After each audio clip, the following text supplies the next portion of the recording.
but we're on our long holiday now. We don't have to go into work tomorrow. It gives us 4 days of, hopefully a bit of enjoyment on the radio as well. Mike India 7 Lima Alpha Juliet DG Mobile, DG7LAL, over.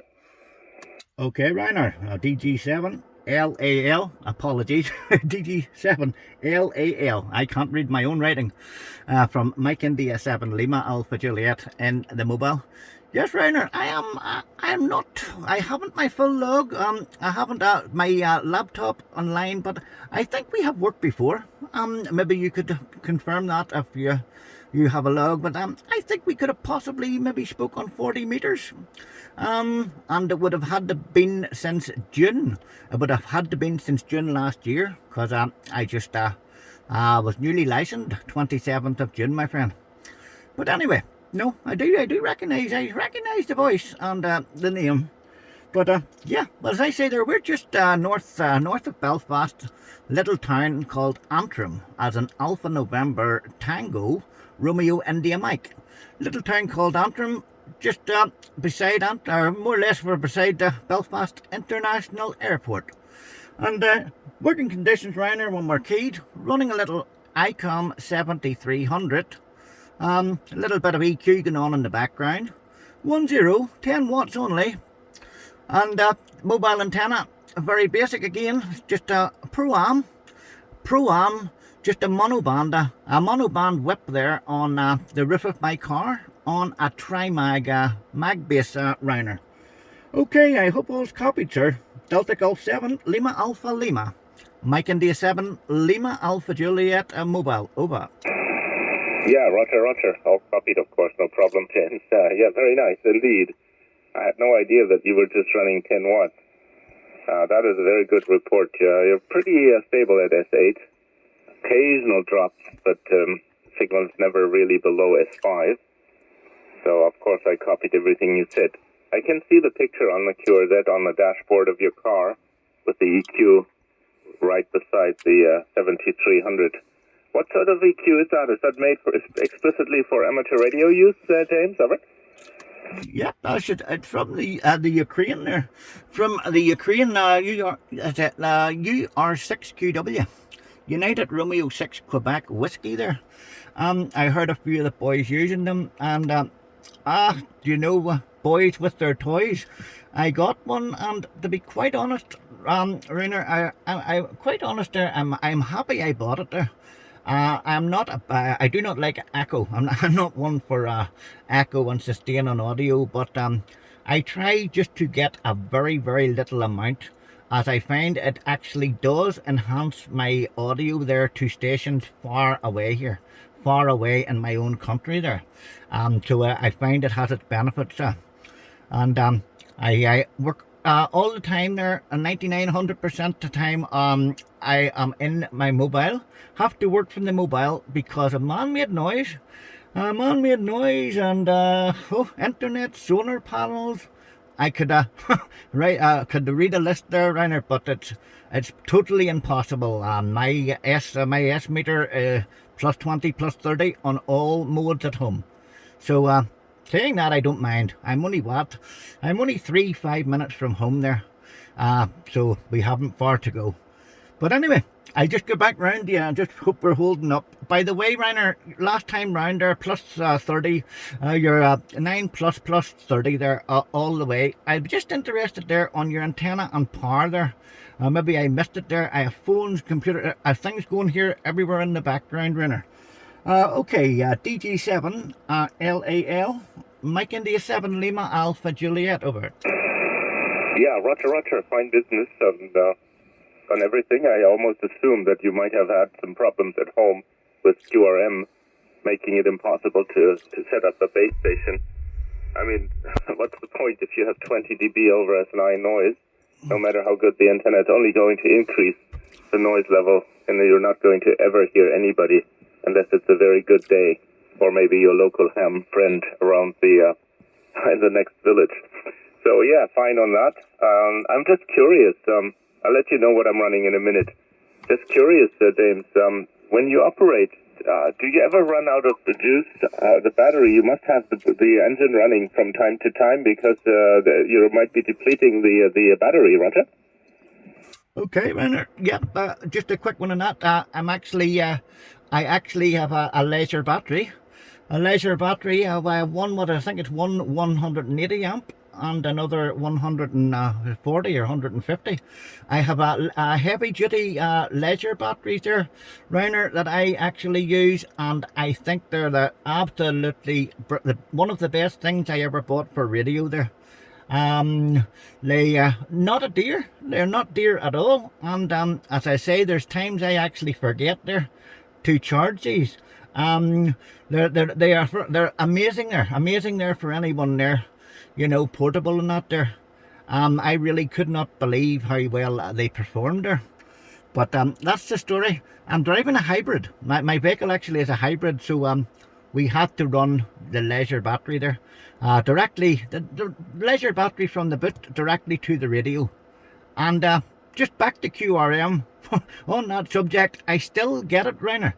I still get it from my car, even though my transceiver is wired straight to a separate battery and nothing else. Once I turn my ignition on in the hybrid vehicle, I still have my QRM. So there's no getting away from it, Rainer.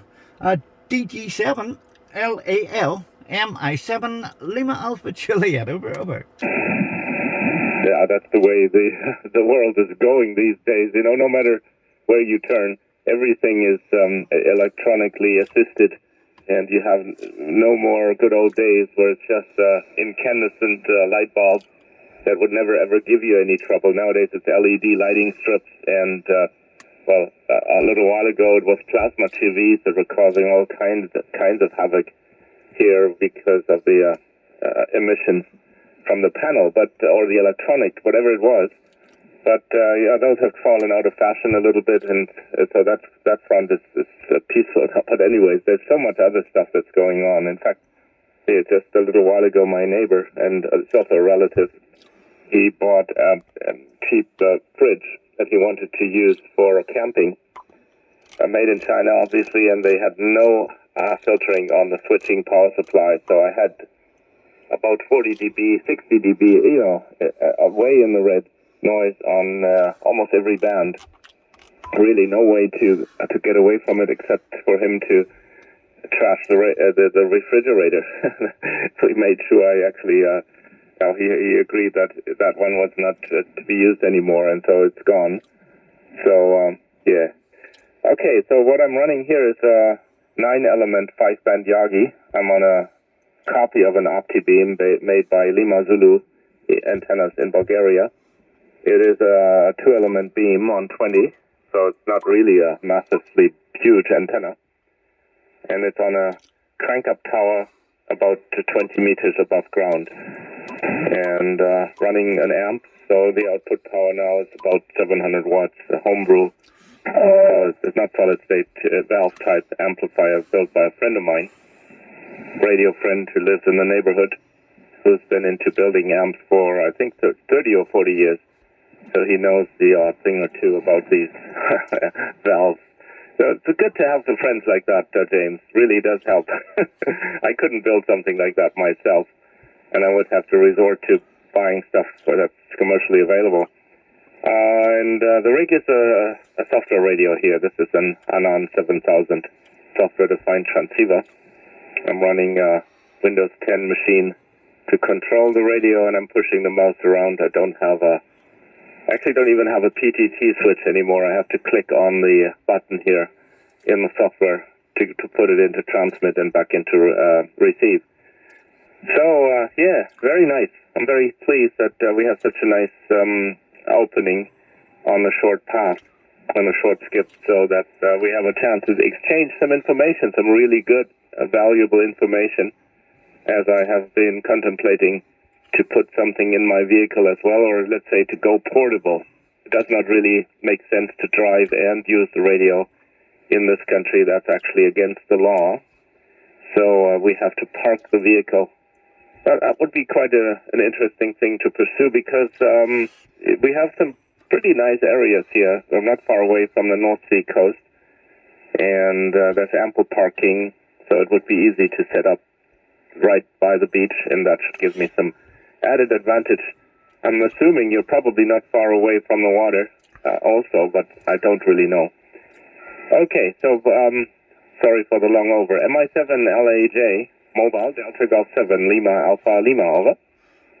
Okay, Reinhard, DG7LAL, MI7LAJ mobile. Yep, from the water. Where do we see? What would be a good wee bit inland, actually. I would be a wee good bit inland. I would say, what, maybe hazard a guess at maybe 20 kilometres or 50, yeah, around 15 miles. 15 miles, as I say, roughly from Belfast, and a few hills between us there. A few hills. I'm just sitting here where I'm sitting, just looking right over Loch Ness there. Loch Ness, there's a famous loch there for the old eels there, Loch Ness. I think it's the largest freshwater lake there. I think they're in Great Britain or Europe, I'm not sure. One of them. But no, we have a lovely view there, and I'd say a lovely day. I'm just checking there. Yep, I've you logged in and all there on the laptop, and I didn't even realise we did it. But no, it's nice there to have a little a bit of a QSO around there. It definitely is.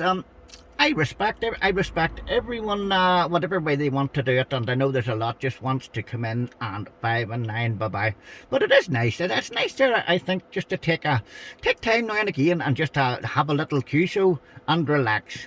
As I say, we'll all bag plenty. We'll all bag plenty in good time, Rainer. DG7LAL, MI7LAJ mobile. Roger. Yeah, fine business. I was just checking the Google map to see where you might be located. I can, of course, it marks the location of your house, your home QTH, but I'm assuming you're probably closer to the water right now, and even though that's fresh water, I don't know. It's kind of hard to tell whether or not that makes a difference or not. I always tell myself that because we're in a marshy area here in the north, it's very flat and low-lying ground, that might make a difference with the takeoff. I have had good results, although it's only a small antenna. I've had some really good DX contacts from here, so I guess it's not the worst location for DXing. But I checked my log, and funnily I don't see an entry, so we may not, at least according to my log, this is our first contact. But it's funny, I thought we had spoken before too. Usually what may have happened is that either you or I would listen to each other's QSOs with someone else, and assuming that might have been the case, I probably heard you talking to somebody previously, and now I'm assuming we must have had a QSO. I'm on pretty regularly here on 20 meters, usually on the weekends, and usually on 17 because of the contesting. I don't really get into that scene at all, and as you can tell, I quite like a longer chat, so therefore when the contesters are out and about, it's usually my plan B is to see what 17 is doing, and more often than not there's a few like-minded people there who congregate on 17 because the contesters don't give us any breathing room. I'm not trying to bully them, of course. Everybody has the right to use the spectrum. I just find it sometimes a little bit over the top the way these contests are scheduled. Sometimes they have 2 or 3 on a single weekend, and it's just getting a little bit too much, I think. Just my opinion here. Okay, I guess I'll let you get back to making a few more contacts, James. There's a pleasure to run into you. You're in the log right now, so next time we speak, I will have the record at least. MI7LAJ mobile DG7LAL, over. Okay, Reinhard, MI7LAJ and the mobile returning to you. Thank you very much, sir. Thank you very much for the nice QSO there. I really do appreciate it there.